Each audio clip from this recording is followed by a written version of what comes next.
스코틀랜드의 에딘버러라는 곳에 알렉산더 휘테 목사님이 목회를 하고 계셨습니다. 이 목사님은 주일 날마다 설교하실 때 꼭 그 설교 직전에 먼저 기도를 하셨는데 그 기도에는 감사의 제목이 꼭 들어 있었어요. 그래서 그 한 주간 동안에 어떤 감사함의 이유를 찾아서 꼭 그 감사로 기도를 하며 설교 말씀을 시작했던 거죠. 한 번은 큰 태풍이 몰아쳐서 많은 피해를 입고 힘겨운 한 주간을 지나게 되었습니다. 모든 교우들이 다 곤란함에 빠졌고 교회도 침수되고 어려운 일을 당하였습니다. 주일 아침이 되었습니다. 교인들은 생각합니다. 오늘 아침에는 목사님이 어떤 감사의 기도를 할까? 감사의 기도를 하실 수는 있을까? 목사님이 기도하셨습니다. 그리고 이렇게 기도합니다. 하나님 감사합니다. 지난 주간과 같은 어려움이 항상 우리에게 있지 않음을 인하여 감사합니다. 신앙생활은 감사의 생활이라고 할 수 있습니다. 사도 바울의 편지를 자세히 살펴보면 감사라는 단어가 무려 46번이나 나오고 있는 것을 알게 됩니다. 그 중에서 우리가 읽은 오늘 골로새서는 그렇게 긴 성경 말씀이 아니죠. 매우 짧은 성경인데 특별히 이 성경을 쓸 당시에 사도 바울이 로마 감옥에 있었다는 것을 생각하면 그의 여건이나 환경 처지가 매우 어려운 중에 있었음에도 불구하고 이 골로새서에도 감사라는 단어가 7번이나 나오는 것을 우리가 알게 됩니다. 그리고 그 중에 3번은 오늘 우리가 읽은 이 짧은 구절 안에 들어 있습니다. 사람은 누구나 다 행복하게 살기를 원합니다. 행복하게 살기를 원하는 사람이 가장 먼저 해야 할 일이 무엇인가? 감사인 줄로 믿습니다. 감사를 배워가는 것이 인생의 행복을 만들어가는 키워드라고 할 수 있습니다. 감사라는 나무에 행복이라는 열매가 맺혀지기 때문에 그러합니다. 오늘 우리는 과거 어느 때보다도 여러 가지 감사할 조건이 참 많이 있습니다. 그럼에도 불구하고 우리의 마음에는 불평, 불만 또는 불만족이 가득한 그런 경우들을 종종 보게 됩니다. 생각해보면 우리가 어느덧 올해도 이제 2달의 시간들을 지나가고 있지 않습니까? 2월의 마지막 주일을 지나고 있는데 이 지나간 2달 동안에도 이 순식간에 지나가는 이 시간 속에서도 돌아보면 감사의 제목들은 우리 가운데 늘 누구나 다 넉넉하게 bek혀 있을 줄로 믿습니다. 요엘서 1장에 보면 이 이스라엘 백성의 죄악과 불신앙에 대해서 하나님의 큰 재앙이 임하게 되는데 그 하나님이 내리시는 재앙의 대표적인 2가지를 적고 있어요. 하나는 제사가 끊어지는 겁니다. 예배가 끊어지는 거예요. 예배를 할 수가 없어요. 예배를 못 합니다. 또 하나는 먹을 양식이 없는 것입니다. 이것을 우리식으로 조금 더 다시 풀어 설명하면 무슨 말입니까? 영적으로, 육적으로 굶주리고 있다는 얘기예요. 인생의 제일 큰 비극이 뭐냐? 굶주리는 것 아닙니까? 그런데 사람들은 육적인 굶주림만 생각하겠지만 우리가 또 한편으로 생각할 것이 영적으로 굶주리는 것 또한 육적인 주림만 못하지 않다. 할렐루야. 우리가 일생을 살아가면서 하고 싶어도 못하는 날이 옵니다. 오늘 내가 이렇게 주님을 예배하고 찬양하고 있다는 것이 사실은 당연한 것이 아니라는 것을 우리가 늘 새기고 돌아볼 수 있는 그런 마음과 중심이 있으시기를 축원합니다. 못하는 날이 와요. 하고 싶어도 못하는 날이 온다. 예수님은 산상수훈에서 8복, 8가지의 복을 말씀하셨습니다. 그리고 우리가 여기에다가 한 가지를 더해 볼 수 있겠다 생각을 해봅니다. 그것이 무엇일까? 감사하는 자에게 복이 있나니. 감사하는 자에게 복이 있나니. 과연 감사하는 사람에게 복이 있습니다. 그러면 어떤 복이 있습니까? 어떤 하나님의 은혜가 감사하는 사람에게 일어납니까? 첫째는 좋은 관계성을 가지게 됩니다. 따라해 볼까요? 좋은 관계성을 가지게 된다. 우리는 관계성을 떠나서는 살아갈 수 없습니다. 모든 인간은 다 관계성의 존재이기 때문에 그러죠. 사회적 존재라고 말하지 않아요? 골로새서 오늘 말씀 5장 이 3장 15절 16절 17절을 우리가 좀 요약했는데 볼까요? 시작. 너희는 또한 감사하는 자가 되라. 감사하는 마음으로 하나님을 찬양하고 그를 힘입어 하나님 아버지께 감사하라. 성경을 보면 꼭 감사하라는 말씀은 언제나 명령형으로 돼 있어요. 할렐루야. 너희들이 될 수 있으면 감사하는 사람이 되기를 원한다. 뭐 이렇게 하지 않아요. 감사해라. 감사해야만 한다. 왜 감사를 하지 않는 것이냐? 감사하라. 아주 선택의 여지가 없는 아주 강력한 명령을 말씀하고 있습니다. 그러므로 감사는 그리스도인의 덕이고 필수 항목인 것입니다. 있으면 좋고 없으면 그만인 것이 아니라 반드시 있어야 한다는 것이죠. 좋은 나무에서 좋은 열매를 맺고 나쁜 나무에서 나쁜 열매를 맺습니다. 믿음으로 의롭게 된 내 인생이라고 한다면, 그런 나의 인생의 나무라고 한다면 반드시 거기에는 감사라고 하는 선한 열매를 맺을 수밖에 없게 되는 줄로 압니다.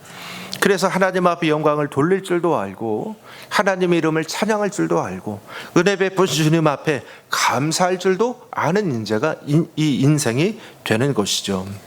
이렇게 감사하는 사람은 먼저는 하나님과 좋은 관계성을 맺고 또 더불어서 이웃들과도 주변의 사람들과도 늘 좋은 관계성을 맺어가게 됩니다. 감사할 줄 아는 사람은 성숙한 사람이고 신사적인 사람이고 더욱 큰 그릇을 준비하는 사람이죠. 의의를 지키는 사람이고 이런 사람은 믿을 수 있는 사람입니다. 감사라고 하는 단어는 느낄 감자와 살해할 사자로 만들어져 있습니다. 무슨 의미입니까? 단순히 고맙게 느낀다는 겁니까? 아니에요.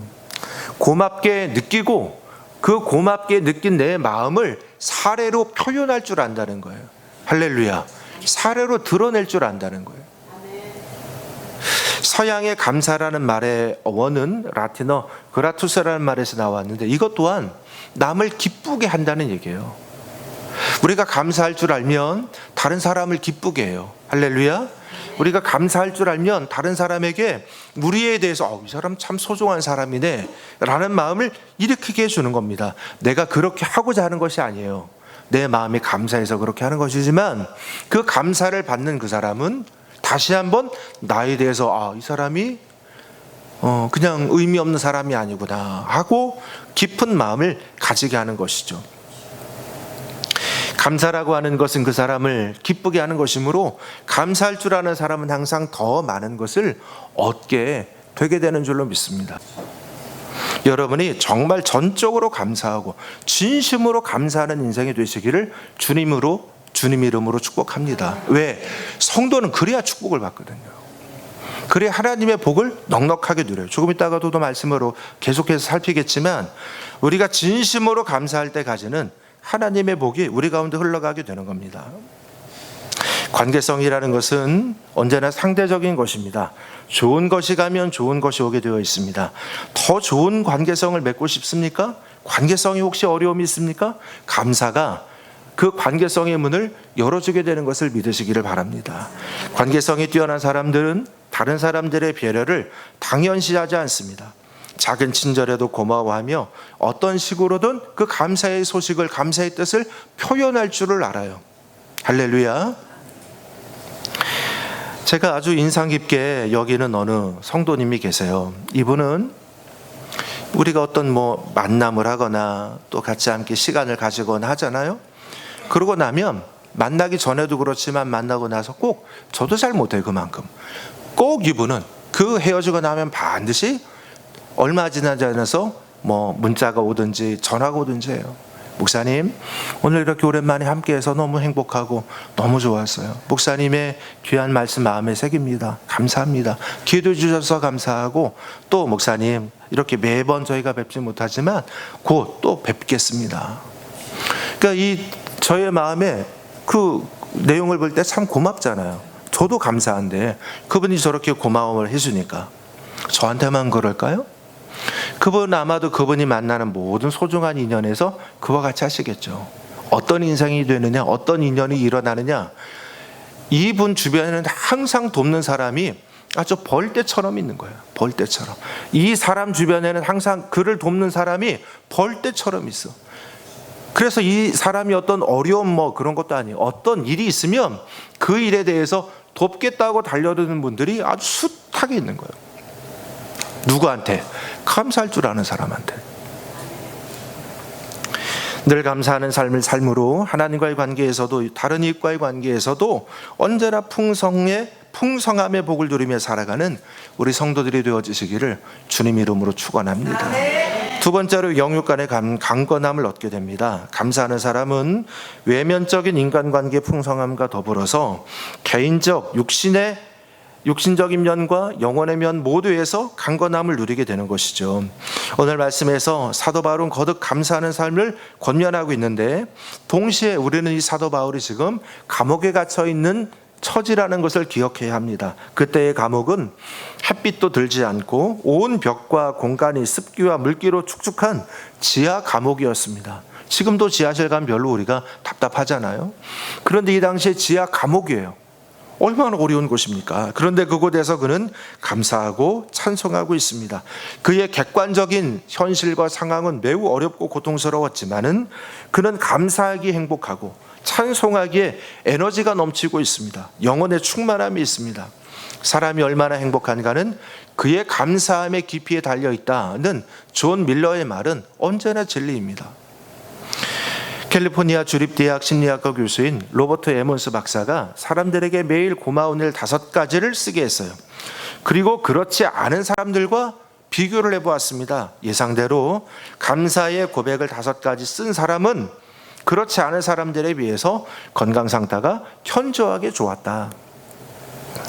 우리가 일생을 살아가면서 하나님의 말씀 안에서 우리가 감사하는 인생 되시기를 축원합니다. 제가 말씀드렸던 10명의 나병 환자들, 그 중에 하나만이 돌아와가지고 하나님 앞에 감사했다. 그때에 예수님께서 나머지 9은 어디 갔느냐 말씀하시고, 그리고 나서 돌아와서 감사하고 살해하는 그 한 사람한테 하시는 것이 네 믿음이 너를 구원하였느니라는 말씀을 더하여 주셨어요. 여기서 구원이라는 말은 단순히 너의 몸이 고쳐졌다는 차원만이 아니잖아요. 너의 몸이 고쳐진 것과 더불어서 너의 마음, 너의 영혼도 고쳐지고 이제 네가 하나님 앞에 구원받은 백성이 되었다라는 말씀이죠. 즉 너의 육신의 병, 또 너의 영혼의 병, 또 너의 마음의 병, 그 모든 것까지 다 깨끗하게 치유받고 온전한 존재가 되었다는 말입니다. 감사할 때 영육이 치유되고 강건해지는 것을 믿으시기를 바랍니다. 셋째로 더 풍성한 은혜를 얻게 합니다. 한번 해봐요. 더 풍성한 은혜를 얻게 한다.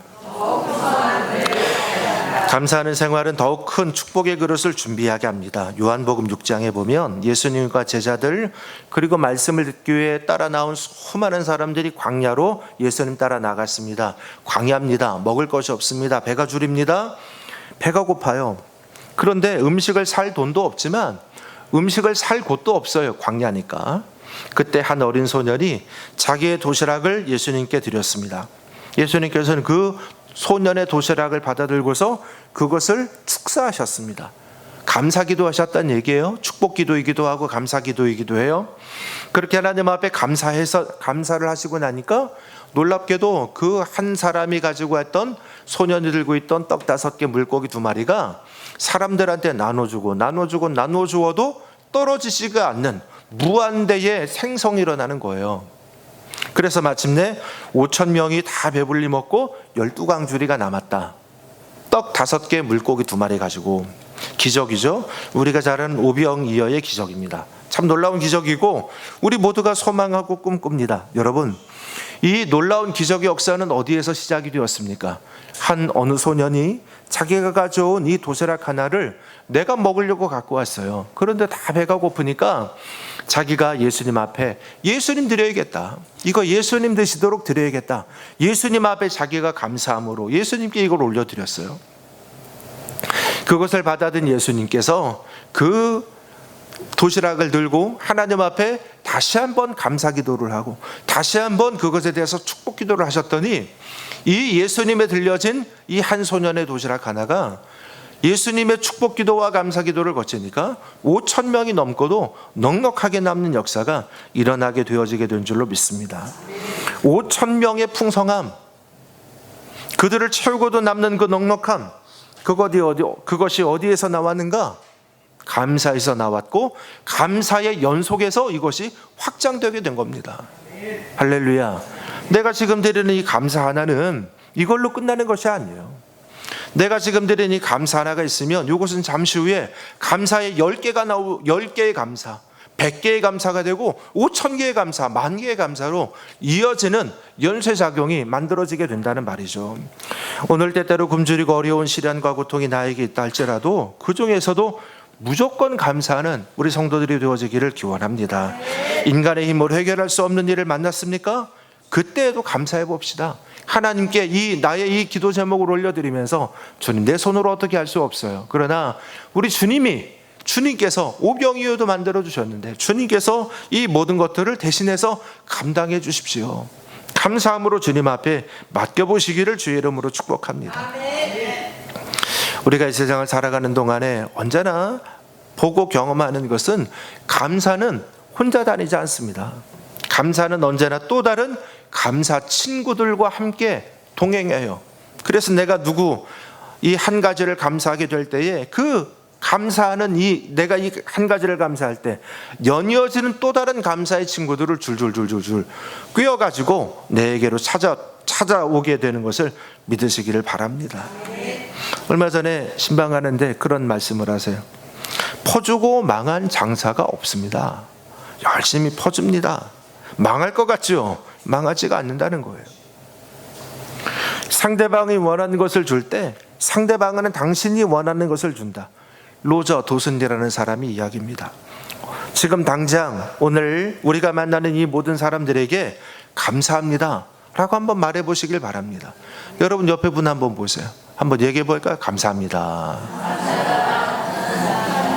감사합니다 집사님. 감사합니다 권사님. 뭐가 감사해? 그래도 감사한 게 있죠. 같이 함께 해줘서 감사하고. 감사하는 사람에게는 감사함이 되돌아오고 더 풍성하게 역사되어지는 것을 믿으시길 바랍니다. 감사할 줄 아는 삶, 그것을 입술로 표현할 줄 아는 삶의 모습은 아름답습니다. 오늘 말씀 잠깐 이 요지를 정리해 볼까요? 감사하면 인간관계를 풍성하게 해요. 하나님과의 관계도 풍성하게 해요. 감사하면 삶의 강건함이 일어나요. 감사하면 더 큰 풍성한 은혜를 누리게 해요. 자, 그럼 여러분 감사하는 인생이 돼야겠죠? 이렇게 말하면 다 된다 그래. 여러분 감사하는 사람입니까? 그럼 다 감사한다 그래. 그런데 여러분 아니에요. 정말로 내 자신을 돌아보세요. 나는 정말 감사하며 살아가는 인생인가? 나한테는 정말 감사가 있는가? 내 안에는 정말 진짜 감사가 있는가 말이에요. 우리 안에 진정한 감사가 차고도 넘치는 인생이 되시기를 주님 이름으로 축복합니다. 빈손으로 와서 빈손으로 가는 우리는 지금 누리는 이 모든 것들을 결국은 다 선물로 받은 것입니다. 감사의 마음을 품고 감사의 삶을 살아갈 수 있는 여러분 모두가 되어줄 수 있기를 기원합니다. 사탄이 노르웨이에 창고를 하나 지었습니다. 그 창고에는 사탄이 사람들로 죄짓게 하는 각종 씨앗들이 가득했습니다. 미움의 씨, 시기심의 씨, 불평의 씨, 원망의 씨, 이것들이 차고 넘쳤어요. 그리고 사탄은 이것을 가지고 이 마을 저 마을에 돌아다니며 뿌려댔습니다. 어느 마을이든지 마귀가 씨앗을 뿌리면 싹이 잘 나고 잘 자랍니다. 그리고 많은 교실을 맺어요. 그래서 온 마을들마다 다 지옥 같은 마을이 되고 말았습니다. 그런데 이상하게도 한 마을에서만 아무리 씨앗을 뿌려도 싹이 나지도 않아요. 그래서 열심히 더 뿌려봅니다. 그러면 싹이 조금 나는 것 같이 되다가도 곧 말라 죽고 말아요. 그래서 이 사탄이 하도 이상해서 도대체 이 마을은 왜 이러냐. 그래서 그 마을을 찾아가서 가만히 보니까 그 마을은 감사의 마을이었어요. 감사의 마을. 그러니까 이 마을에 사는 사람들은 절망적인 순간에서도 감사하니까 이 사탄들이 뿌리는 씨앗들이 나타날 수가 없고 자랄 수가 없는 거예요. 아무리 미움의 씨앗을 뿌려놔도 그 중에도 감사하고 있고, 아무리 원망의 씨앗을 뿌려놔도 사람들이 그 중에서도 감사하고 있고, 원망하지 않고 감사하고 있으니 이 원망과 미움과 시기심과 불평이 자라나고 또 틈탈 수가 없는 거예요. 돈키호테를 쓴 스페인의 세르반테스는 말합니다. 지옥은 감사할 줄 모르는 배은망덕한 무리들로 가득 차 있다. 어디가 지옥이냐? 감사할 줄 모르는 사람들이 우글우글한 곳이 거기가 지옥이에요. 여러분, 우리는 정말 감사하고 있나요? 혹시 내가 살아가고 있는 여기가 지옥은 아니야? 천국이시기를 축원합니다. 감사 앞에서 원망, 불평, 이기고 그러면서 우리가 나아가는 것입니다. 할렐루야. 여러분, 거듭 말씀드려요. 세상적인 관점으로 세상적인 어떤 이런 판단이 너무 빠른 것이 신앙에서는 미련한 것이 될 때가 많아요. 차라리 어떤 세상적인 어떤 우리 지혜가 조금 부족해도, 세상적인 계산이 조금 우리가 좀 느려도 괜찮아요. 너무 계산이 빠르면 하나님 앞에 감사하기가 쉽지 않다니까요. 계산이 차라리 좀 느려지더라도, 그래서 계산이 좀 둔해져서라도 하나님, 제가 감사하며 살 수 있게 해주세요. 감사하며 살아가는 인생이 되도록 도와주세요. 그런 지혜가 우리 성도들 가운데도 열려지게 되시기를 주님 이름으로 축원합니다.